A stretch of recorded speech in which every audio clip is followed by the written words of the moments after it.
Hello, welcome to Meet the Poet. For any newcomers to our poetry events, my name is Florrie and I'm the host. Tonight we're joined by Julia Webb and Ramona Herdman, two poets both based in Norwich who have a wealth of experience in the poetry scene and who have had their poetry published extensively. I'll tell you a little bit about them. So alongside being a poet, Julia Webb is also an editor for the Lighthouse literary journal. She's on the committee for Café Writers, she mentors poets, and she is also a collage artist. Julia has an MA in poetry from the University of East Anglia and has published 2 poetry collections with Nine Arches Press and is on her way towards her third. Ramona Herdman is also a committee member of Café Writers and has a creative writing MA from the University of East Anglia. She's had pamphlets published with Happenstance Press, and most recently, her pamphlet with the Emma Press, called The Warm and Snouting Thing, was shortlisted in the poetry category of the East Anglian Book Awards 2020.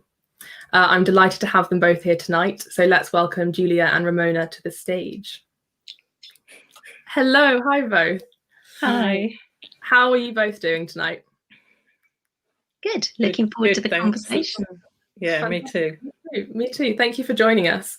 I'll soon hand over to you for poetry readings and discussions and questions. But before then, I do have just a couple of questions of my own to ask. So I thought I'd begin by asking if, without giving too much away about the poetry that you've got lined up later for this evening, could you tell me a little bit about where your poetic inspiration comes from and what sort of things tend to inspire you to write poetry, and if there are any overarching themes through your work? Should we hear first from Ramona? Yeah, absolutely. Okay. I think for me, what is really interesting is people. So I've never I can't imagine writing a nature poem that didn't have people in it.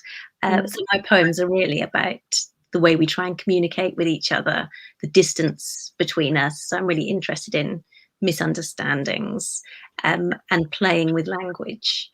I think I'm also interested in the way we make rules, the way we try and live together in society and in relationships, and the sorts of the pleasures and the things we use to sustain us and try and make life meaningful. So I've written a lot about alcohol, for example. And Julia, how about you? Well, I think Ramona and I have quite similar interests, actually, because I really write a lot about people as well, and the way people interact. And I'm also quite interested about how environment impacts on people as well, whether that's mostly urban settings. One of my books was about sort of coming of age in a small rural Norfolk town. So yeah, I'm just interested in how people interact with each other, and the sort of games people play with each other, and what it's like to be human, really.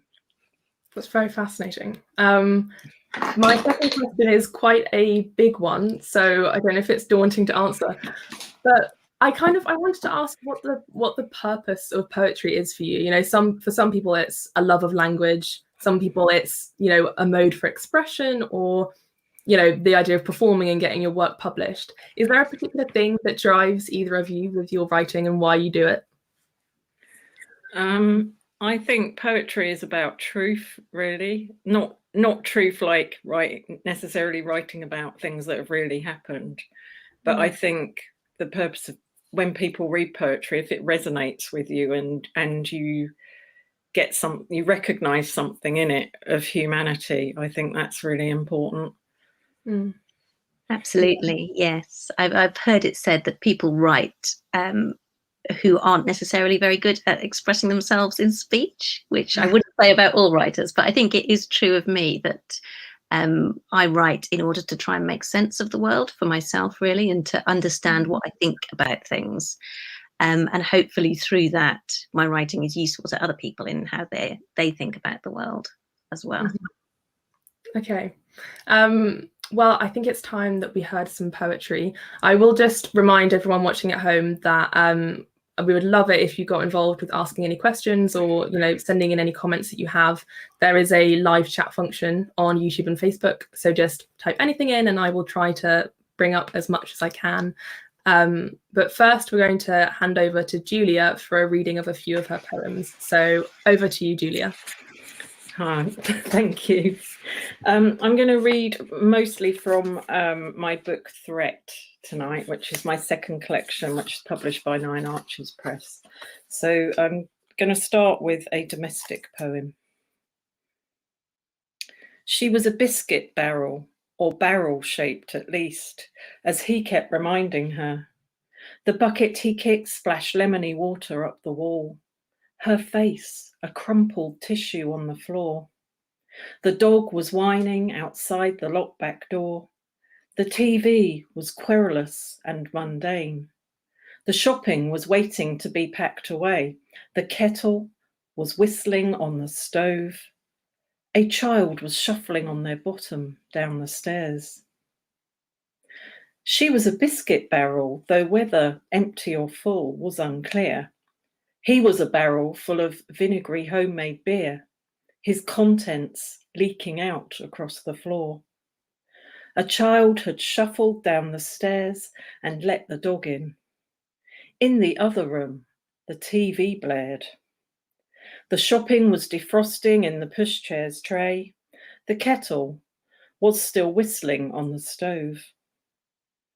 She was a biscuit barrel mopping the kitchen floor.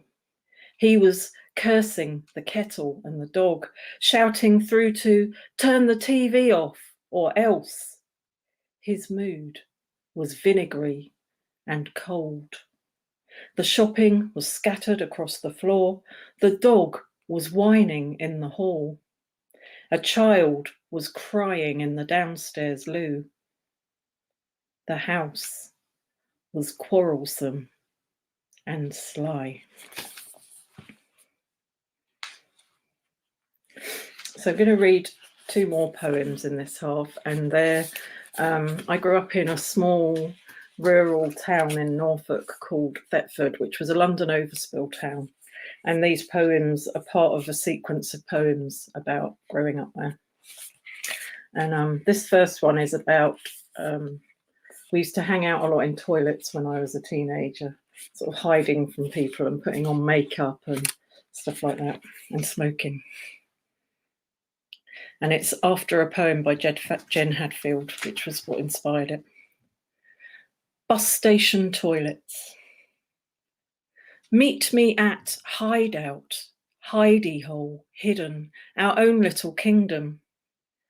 Meet me with a marker pen, half a pack of players, roll-on cherry lip gloss in a flowery glass bottle. Meet me in the cubicle with his initials inside an arrowed heart. We'll ask the walls about Mary and why she is a whore. Meet me at our secret place behind the bus station, opposite the courthouse door for boys on probation.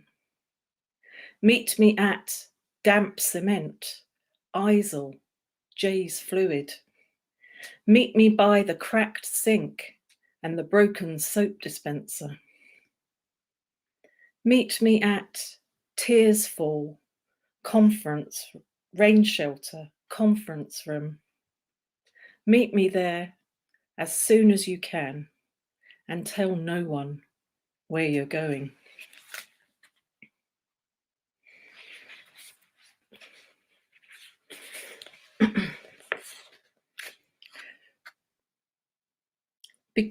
Because my hometown has a hand between its legs, we spend too much time in public toilets, smoking, scratching boys' names onto cubicle doors. Imagine the shock of touching a pickled egg deep inside his hot wrapper of chips.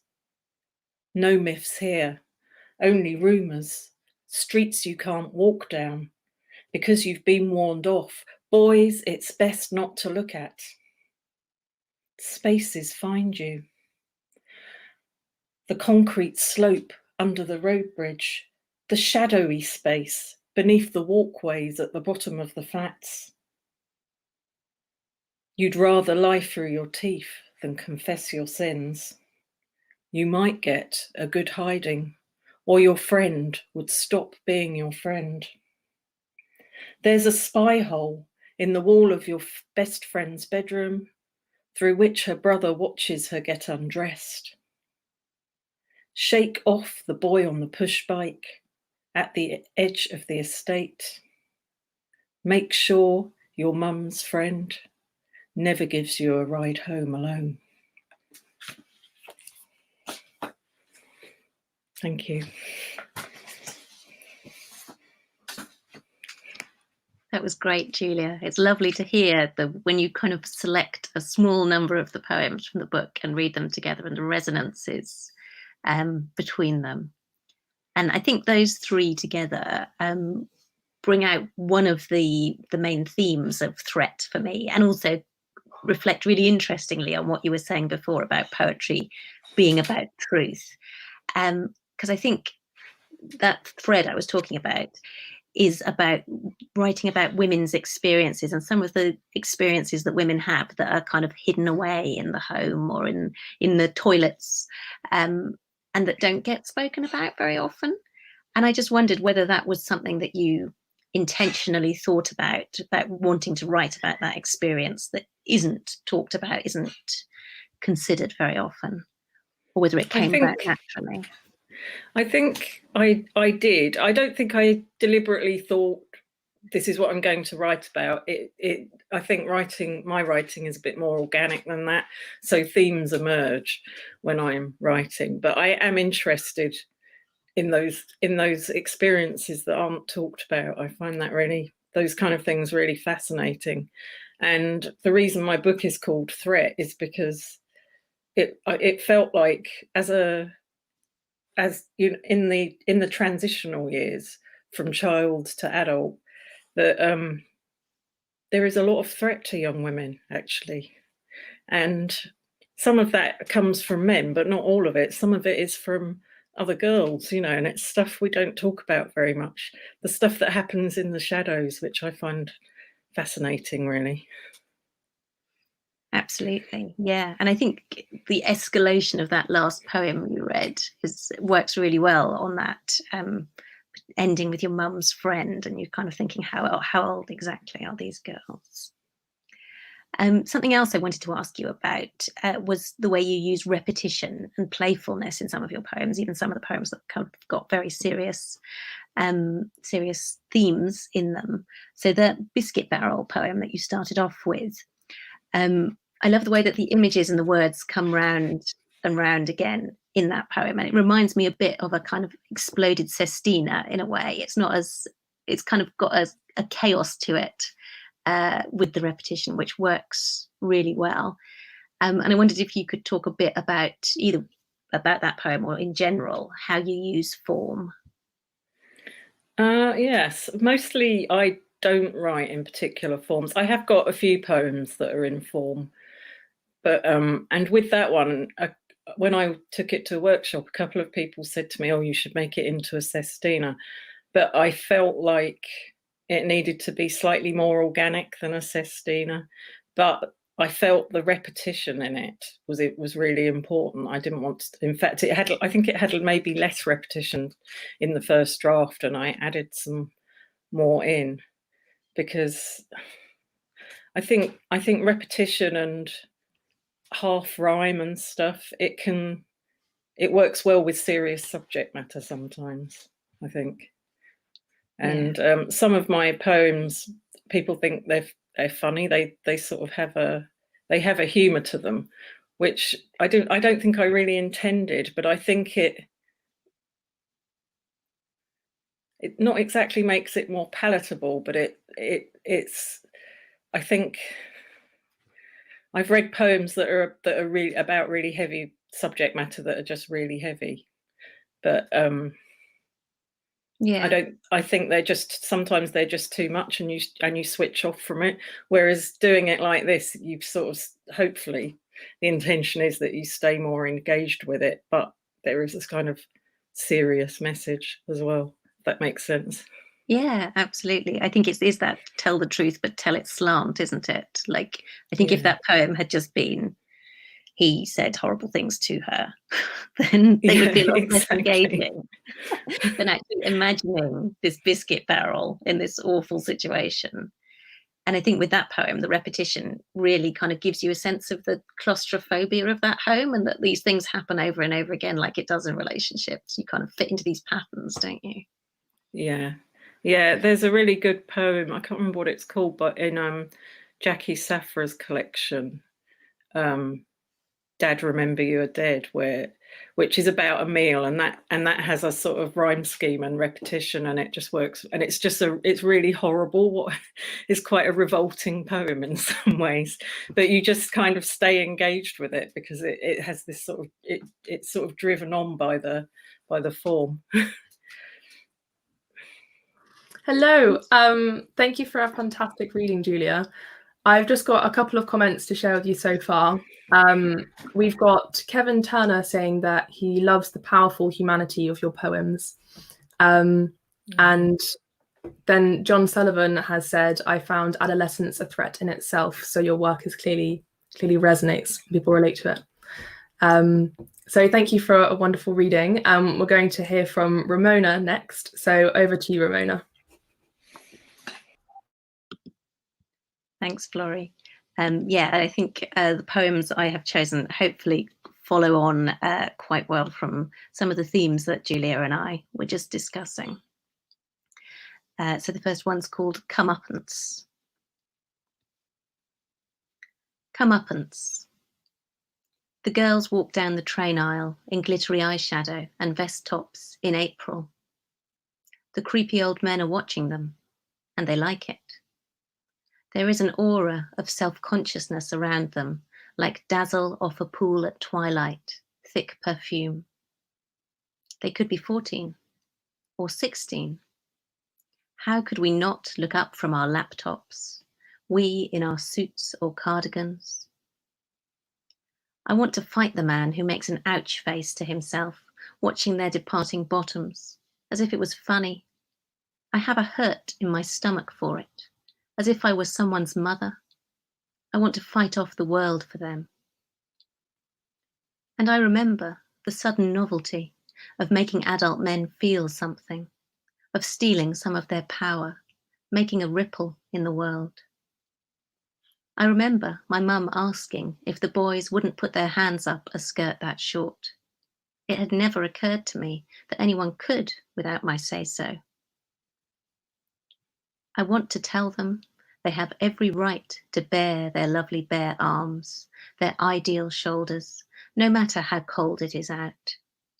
Every right to stretch our credulity as we're reminded how glorious an ordinary girl can be, how bodies are meant to be, as my mum says. But also to say, in this world as it is, put on armour, be aware of the power men still have, even with you making them feel things, even as you draw them unstoppably after you. The world is not as it should be, my loves. Enjoy it. And the second one is a bit of a companion piece to that poem. I quite often do this at readings, and it's a few years old now. So I would quite often read this out and talk about the weather outside. It's probably not quite so relevant for us at the moment, all probably in our homes. But I hope that this, well, I think this is probably already making a comeback. It's just not quite my time of life anymore. So the second one's called Mes Braves. Oh, girls who go out in the night without coats, without tights, in the year-round rain, I salute your hazelnut navels, your peep-toe boots, your goose-pimpled impudence. Let the old at heart sneer. Their loss, if a glimpse of you in the sleet doesn't light up their night. It's freezing wet, and for you it is June. You make a mirror ball out of the rain. It is quite seasonal in a way, because it is nearly June and it is freezing wet, certainly in Norwich it is. And I'm sure now that the pubs are open, there will be girls going out without coats. At least I hope so. And then the last poem I'm going to read in this second half, in this first half even, is It's Not Me Taking the Minutes. It's not me taking the minutes. It's not me anymore escorting visitors from the front desk. I don't fill the water jugs and make sure the glasses aren't too dirty. I sometimes buy the biscuits, now there's no budget. It's not me too scared to ask a question or supply a fact, wondering if I'm allowed a view or am just a transcription machine. A man once told me working with women had taught him not to interrupt. It's a terrible world.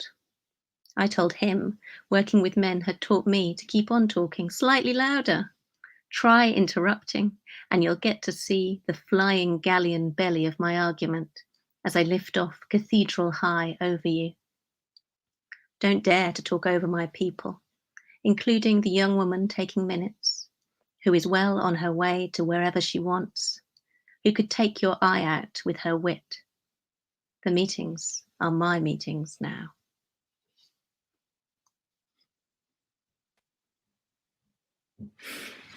That was brilliant. Thank you, Mo. And I think those poems do really speak to mine. I think there's a tension in some of your poems between women and the world, especially the male world. And I wondered if you set out with the intention of writing about that. And maybe you could talk a little bit about what draws you into writing about young women and how they are in the world and how the world acts on them. Yeah, I think probably similarly to you, Julia, I kind of don't set out with an idea. I kind of get obsessed with things, I think. And then once I realise I'm writing a few poems about a set theme, I will more consciously think kind of what's the opposite of that? What else might I think about that? What's the kind of happy version of that or the sad version of that, to explore it a bit more. I think as a feminist, you kind of see, it's one of the lenses I see everything through. I think there's probably various different lenses, including being a writer.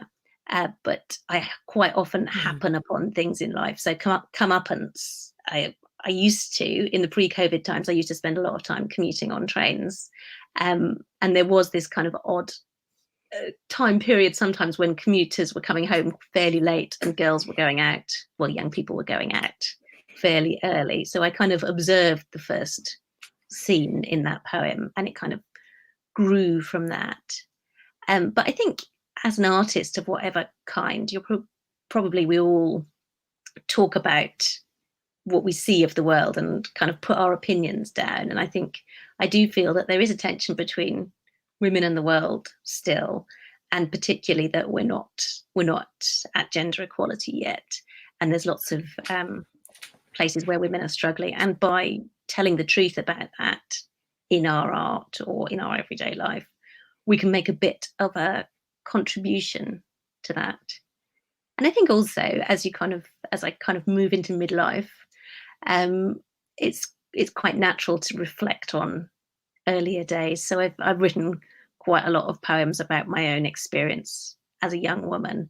And I think I am now probably moving on to experiences of looking at young women and thinking about what their experience might be like and how that might be different to mine, or there might be those kind of resonances and repetitions. I quite liked in Comeuppance having the mother figure and then the speaker and then the young girls. Yeah, that brings me to my second question, actually, which is one of the things that I really love about your work is the way that you both show the sleaziness of the world, but at the same time manage to celebrate the idea of being a young woman. And it's almost like a call to arms, it feels like. Could you talk a bit about that, maybe? Yeah, I think that did come from what I was saying before about thinking about what is the opposite, because I don't want to be just kind of pointing out the problems there are, And definitely Mais Braves, the very title of it is a kind of reference to kind of young braves in an army going out and conquering the world. So I do think that we should be celebrating young girls. I think all of us get quite enough criticism as it is and have quite enough kind of unattainable ideals to live up to. So it's good to celebrate some of the kind of ordinary things. And actually, Mais Braves did come about from me having an uncharitable thought about a young woman and immediately kind of saying to myself, don't be so stupid. It's great that she's out in the cold with hardly anything on. That is completely her right.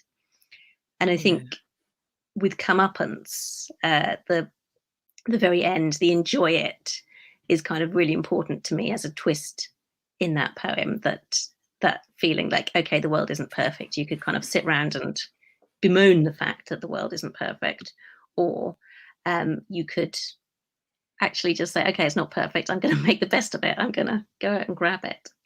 Yeah, that's a good message, I think.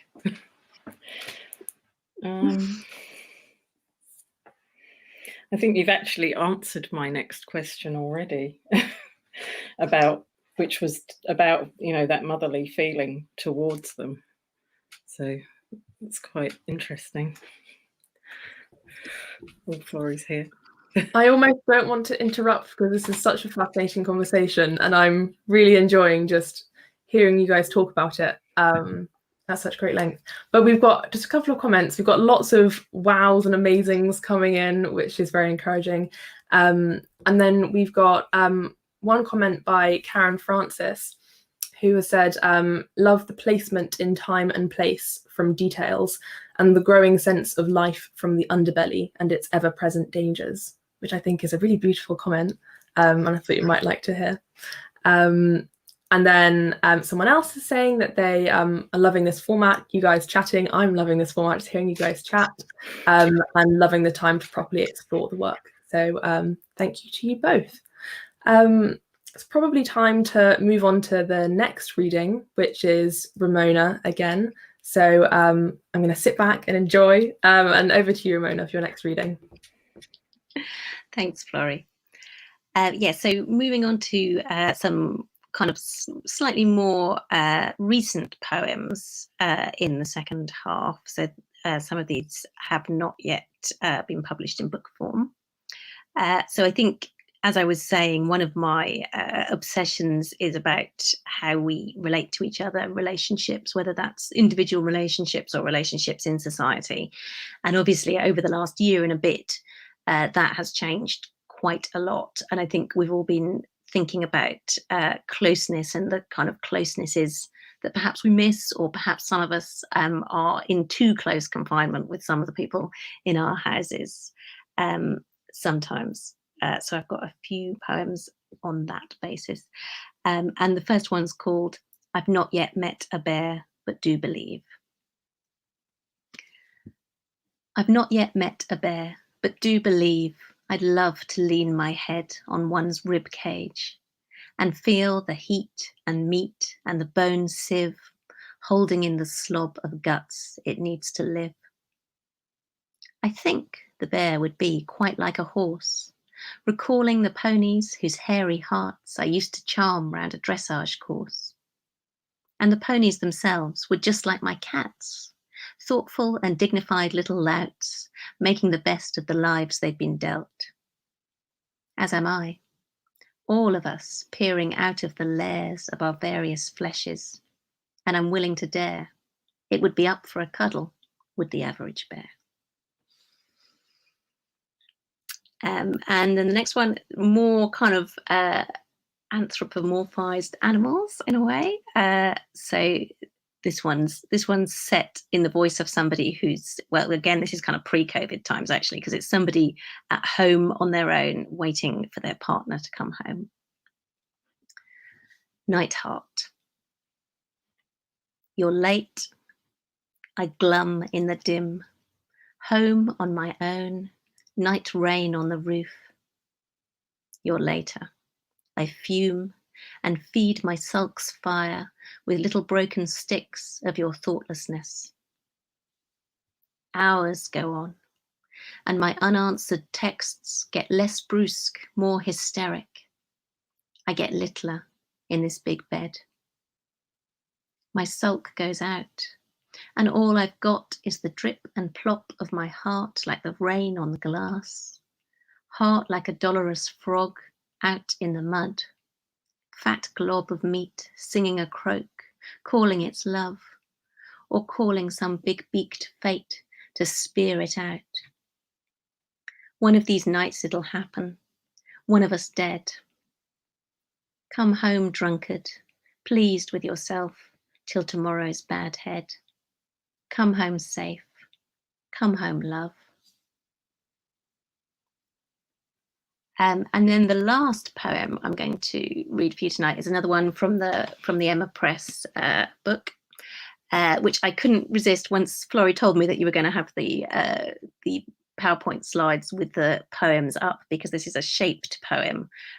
So you really do need to see it in order to appreciate it. So I don't often read it at readings. So it's a pleasure to be able to share it with you. Shaped. I love the sleek, ticked choices of kempt women's eyebrows. I love the badgery swoosh and thickening of other women's eyebrows, silently luscious, just as conscious, a surging flourish like brambled hedgerow tangle. And that's before even getting onto the women who pet their moustaches, or those who allow the odd hair to curl under their chin like a spell.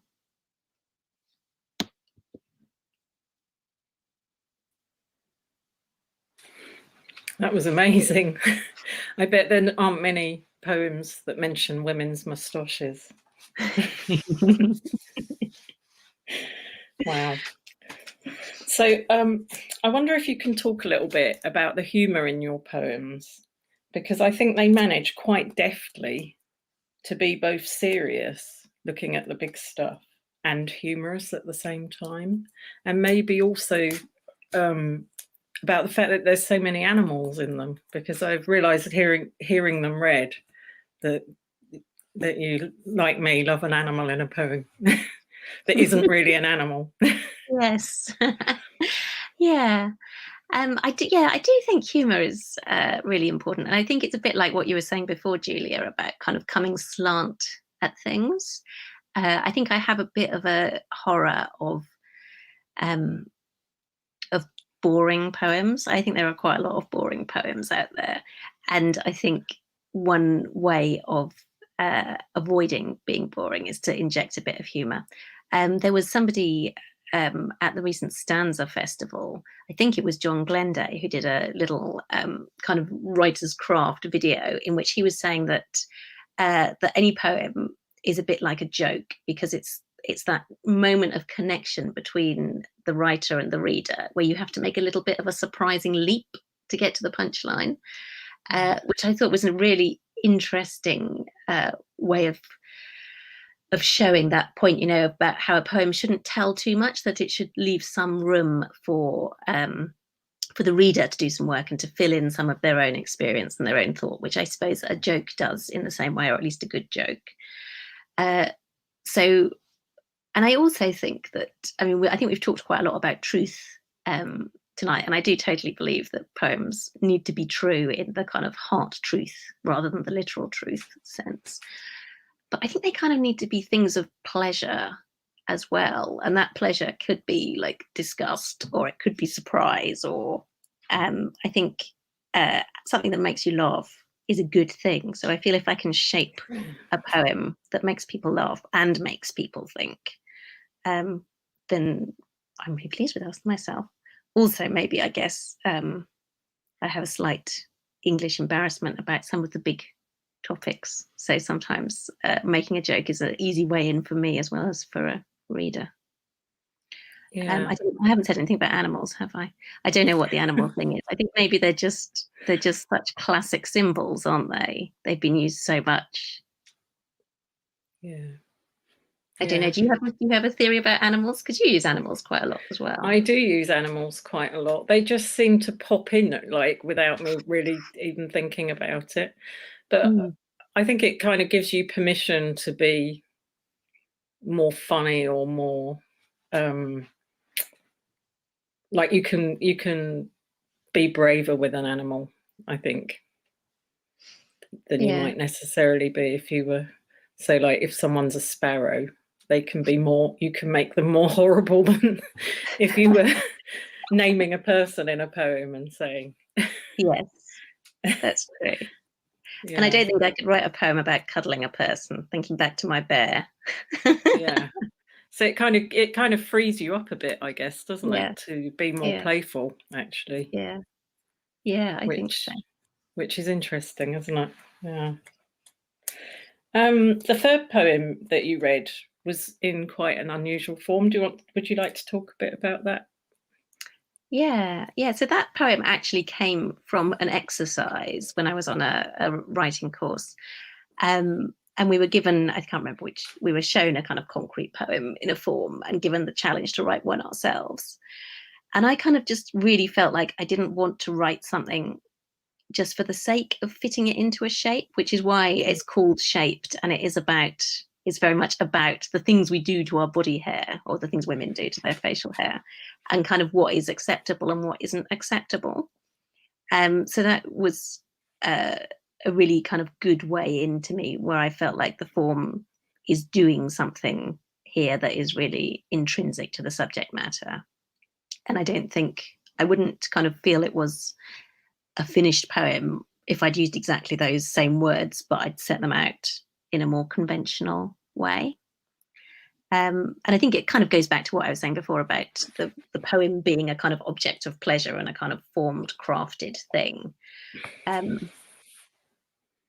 think you could write some words that made a lot of sense and contained a lot of truth. But for me, if they didn't have some element, I kind of use the word music, some sort of musicality, some sort of play and patterning to them, then it wouldn't seem to me to be poetry. Yeah, I think music is important, isn't it? But I think play is important too, because to go back to when you were saying about boring poems, I think they're lacking that, or they're just anecdotal and aren't doing anything beyond that.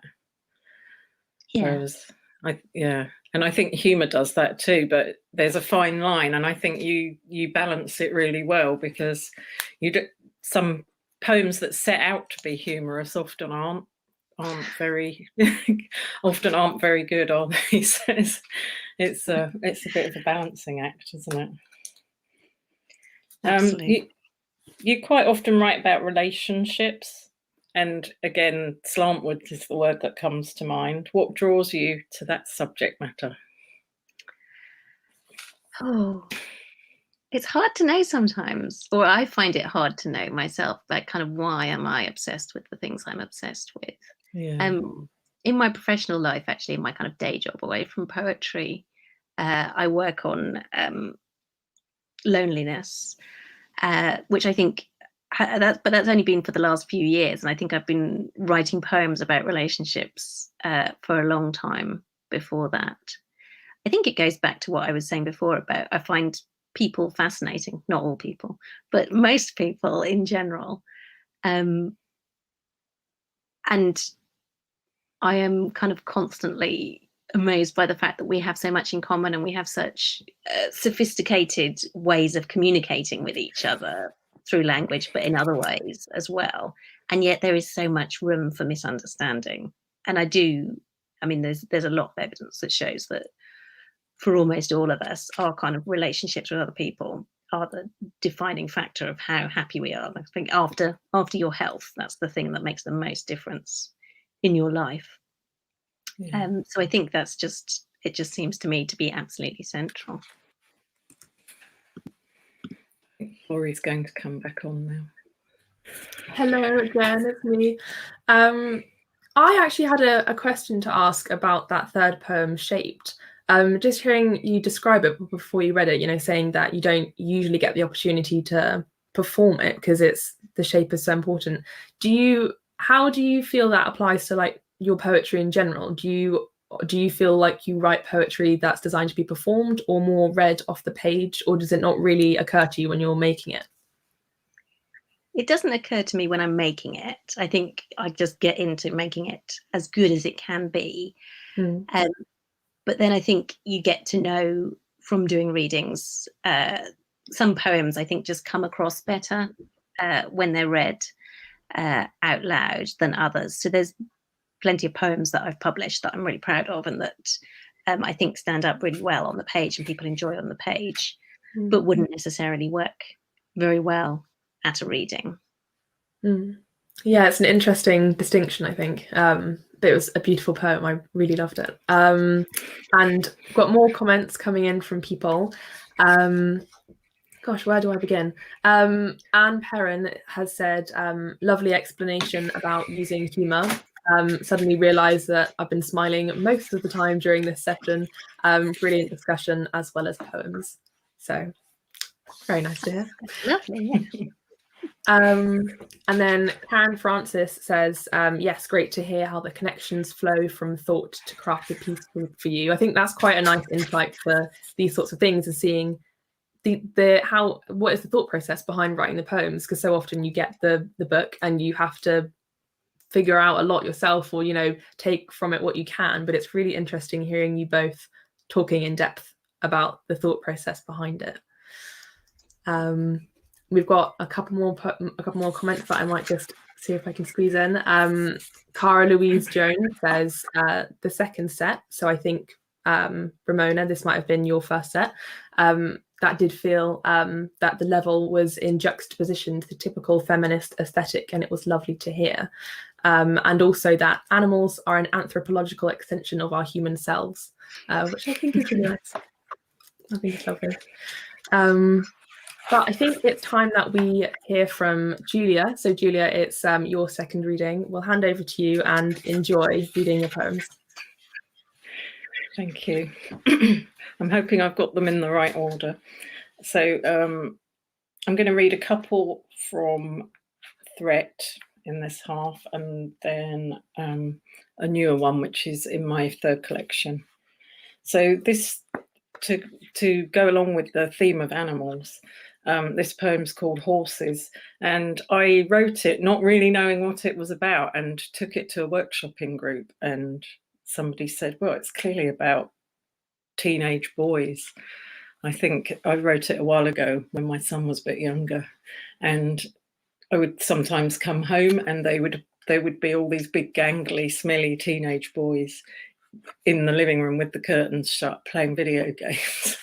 And it kind of felt like they were sort of taking over the house. Anyway, see what you think. You might not agree.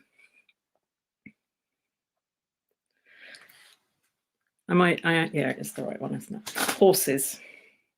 There were rooms with horses in them. They were gathering in the corners, snorting by the fireplace. I imagined carpets of grass, troughs of oats and buckets of water. I imagined sugar cubes and crunchy apples on outstretched palms. I had read too many horsey books as a girl. These were no ponies, big, with sleek manes and swishy tails, heads that reached the top of the doorframe. They were slick and heavy, with wide nostrils and squarish teeth, terrifying and glorious. They broke things without meaning to, and were unashamed to shit on the carpets. They filled the house with their stink.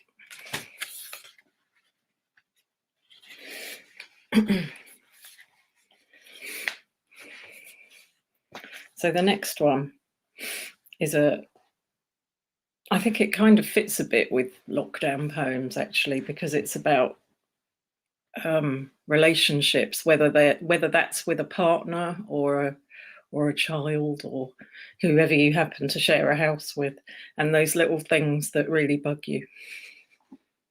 Kettle. If I hadn't swallowed the kettle, Maybe I wouldn't have boiled myself dry. But I watched you every morning, dangling a reused tea bag over the cup, and something inside me broke. My wire is trailing over the toaster again, with that melted plastic smell. The kettle makes me clumsy. When I bend to zip up my boots, water comes cascading out, and those tiny bits of limescale, like flecks of dandruff. Every morning it's you in the kitchen, clanging cups, the scrape of teaspoons, blobs of margarine on the counter. Your razor plugged into the kettle socket.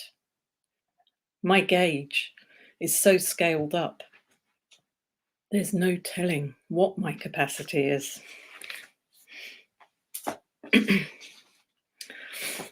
So the last poem I'm going to read in this little section is from my next book, and the working title of my next book is Panic, but that may change. And this is also a kind of a relationship poem, I suppose. The Hunt. First, I was the bear. Then I was the seal.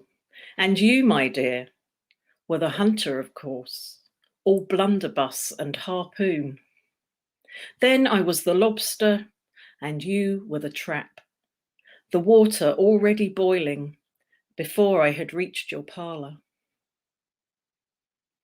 Later I became the bear again, and it was I who hunted you, stalking you through the forest, my stomach growling.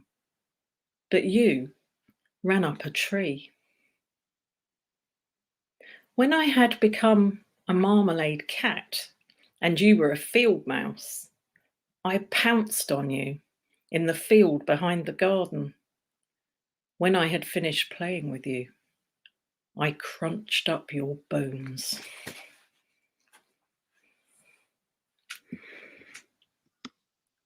That was brilliant, and kind of really picking up on quite a lot of the themes that we've been talking about so far. I wanted to ask about the home, because the first two of those three poems, and also the biscuit barrel poem from the start, from the first set, are very kind of set in very recognisable domestic home settings, even though there's some quite kind of surreal things going on there. And I think you quite often write poems set in the domestic home. Can you talk a bit about that, why you think you do that, and what home means in your poetry? I suppose I do. I hadn't really thought about it, but I am interested in like the minutiae of the everyday, I think, and how people behave in those settings. I think I started off writing a lot when I first was writing poetry, a lot about childhood and my quite dysfunctional family and how they all behaved, but maybe in more general terms. But I'm just like, yeah, the little things of the everyday. I'm like the little things that annoy you and the ways people behave when they're behind closed doors. I just find it really fascinating. And I'm not sure it's written about enough, or maybe not enough in interesting ways, if that makes sense. Yeah, absolutely. And I think you do pinpoint that. Like, I'm just looking at the kettle poem again, and the reused tea bag every morning being dangled over the mug, and you can just, oh my God, I can so see that. And it really speaks to what I was saying before about lockdown, and how some of us have been kind of too solitary, and some of us have been too close and kind of forced into observing those things. And I think it's true. People don't talk about this. It's like everybody on TV has these amazingly beautiful homes, no matter what their jobs are supposed to be. And it's not until you kind of go into your friends' homes when they haven't tidied up, that you think, oh, it's okay, everybody else lives like me too. Exactly. And I went into before lockdown to visit a friend whose house always looks immaculate, and she wasn't feeling very well, so I made her a cup of tea, and then there was this like pile of old tea bags in the sink that her partner and I just thought, yeah, everybody's got their little foibles, haven't they? And those are the things that make us human, I think, and that's why I'm interested in them. It's like, yeah, perfection isn't what being human is about. I completely agree. I keep thinking about the kettle poem. Those last lines, my gauge is so scaled up, there's no telling what my capacity is. They're such full lines. I know I'm going to be thinking about them for a long time. Another beautiful fact, so thank you, Julia. We have Kevin Turner has said that I love your sharp focus on the everyday, which is exactly what you were talking about. It is those everyday moments. And Lucy Joanne says, I love foibles. But I had a couple of questions, actually. This is slightly unrelated to the set that we've just had, but in general, thinking about, you've both had poetry published in pamphlets and collections. Do you have any advice for anyone who's watching at home on how to even go about collating your poems into this one piece that has some idea or theme woven throughout? How did you go about doing that? And yeah, do you have any advice? I think my first advice would be to have 2 or 3 times as many poems as you think you need. Because for a pamphlet or a collection to be really good, you need to really throw a lot of stuff out. So I recently mentored someone who started writing in lockdown, thought they were ready to have a pamphlet, and I just think you need to write a lot, and sometimes you need to write several poems on a particular theme as well to get to the one that's really good. And of course, reading is key. And then submit to journals. And do you often find there are quite a few poems discarded per poem that is actually a golden one that you like to keep? Absolutely. I think like the collection I've just sent to my publisher, it was really hard to get it down to, it's like, I mean, I know if she takes it, she's going to chuck loads out, but it's about somewhere between 80 and 90 pages, but I probably had 3 times that many, and I've already taken out some that I was quite attached to, because you can use those poems elsewhere. And the other thing, Mo, I'll let you speak in a moment, is not to feel you have to put in every poem that's ever been published. I personally like collections where it feels like it's a cohesive collection rather than a greatest hits where the poems are unrelated. And I think sometimes new poets just put like their best poems from the last few years in, but they don't think enough about the order and how they relate to each other. Interesting.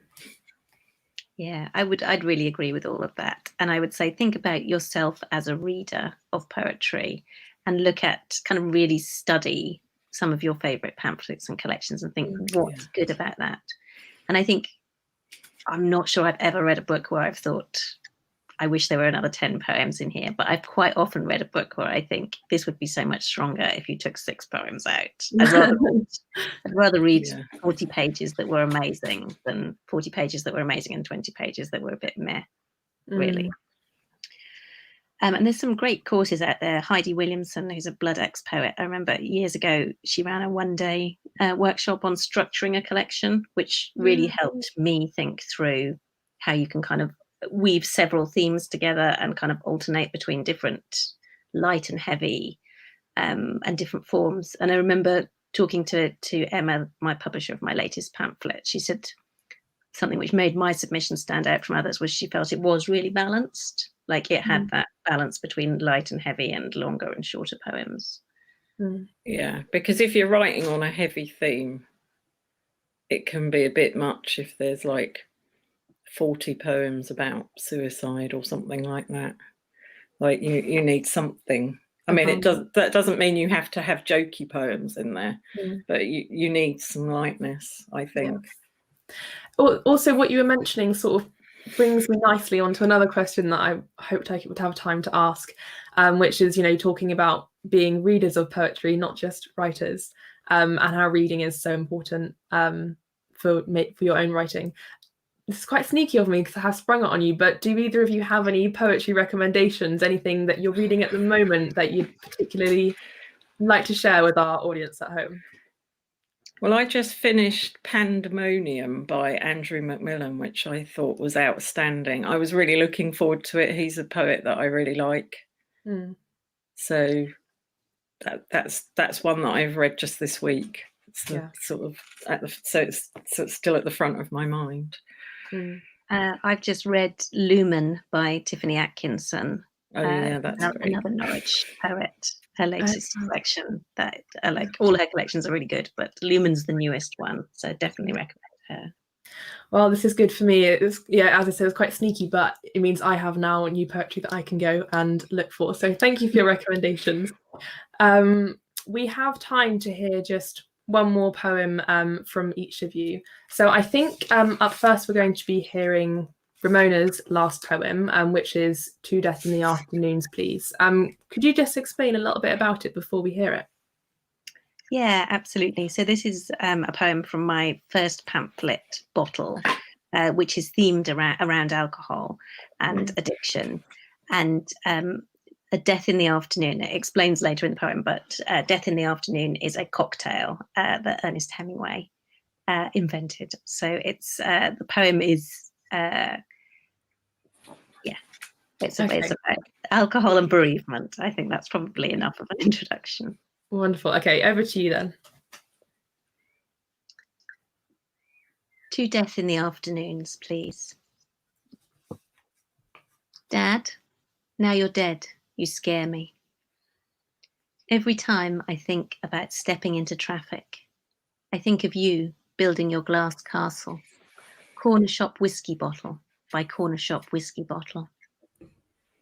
I had to do one of those questionnaires recently.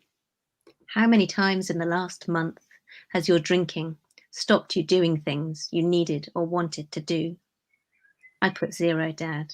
Proud nothing. They never ask about the times the drink makes living possible. I think of your kitchen drinking nights, how you told me you didn't get hangovers anymore, and I was too young to reply. When I'm scared, Dad, I know a gluey gold inch of brandy or one gin and tonic's scouring effervescence will lift me to arm's length from caring, will calm me in a bubble of slight incapacity. The old dread, Dad. I think now you carried it like a wolf in your stomach. The drink quiets it, but it doesn't drown. I recently learned another cocktail by Hemingway. Death in the Afternoon, champagne and absinthe. You'd find the name as funny as I do. He recommended 3 or 5 in slow succession. When I make them, I toast him, his family. Dad, you're nothing now. It's only the thought of your life that scares me. But if there were an afterlife, I'd meet you there. Happy hour. It'd be dim lit, and we'd sit low in a booth, and they'd keep bringing the drinks in fine, heavy glasses, and no one would interrupt to say this wasn't actually heaven. This delicious blunting of feeling, this merciful cessation, and that there was something outside that was better, like walking out on the seafront together, wind and water roar, and saying something risky, and being understood. That was beautiful, Ramona. Thank you. Round of applause for sure. And then, Julia, your last poem will be Moon Party. Do you have just a brief explanation about this poem, maybe? So this is, I said earlier about sometimes you have to write several poems on a theme. I was doing NaPoWriMo a few years ago, which is National Poetry Writing Month. It's a bit like National Novel Writing Month, but you write a poem every day. And some people follow prompts, but I don't. And I decided I was going to write about the moon, partly because everybody says poets shouldn't write about the moon. And this was maybe the 6th poem I wrote about the moon, and all of the other 5 I've discarded. So okay, over to you then. Thank you. Moon Party. You are too full to sleep. You are full of the moon. It is bursting out from inside you. It is shining its moon face from your stomach. The moon thinks of itself as an emergency. It wants you to call 999 or 112 or 911. The moon never knows which country it is in. You are in a motel and the neon lights shine through the curtains. You want to birth the moon, but the moon is not going anywhere. It says it is fed up with hanging around in the sky. The stars get on its nerves with their incessant sparkles. The moon wants real fireworks. The moon wants a bonfire with tinfoil baked potatoes. The moon wants toffee apples and Halloween pumpkins. You go to the store with the moon and your credit card. The cashier asks when it's due, and you say you don't know. She looks at the toffee apples and raises her eyebrows. She adds a free toothpaste sample to your order. They don't sell fireworks, but they have birthday candles. You buy a moon-shaped cake and a box of matches. The moon and you have yourself a motel party. You drink the entire contents of the minibar and pass out on the bathroom floor. Another fantastic poem. Oh, thank you. Thank you so much to both of you for your readings and for spending the hour with us. I've had a fantastic time, so I'm sure everyone at home has too. And of course, thanks to everyone who is watching at home. You can sign up to the poetry mailing list if you want to be notified about any future poetry events like this one. If you're watching on Facebook or YouTube, do click like or subscribe or whatever so that you can stay in the know. And hopefully I'll see you, everyone watching at home, again in 2 weeks for the next Meet the Poet. Thank you so much, Julia Webb and Ramona Herdman. I've had a lovely time. Have a fantastic evening, everybody. Thank you.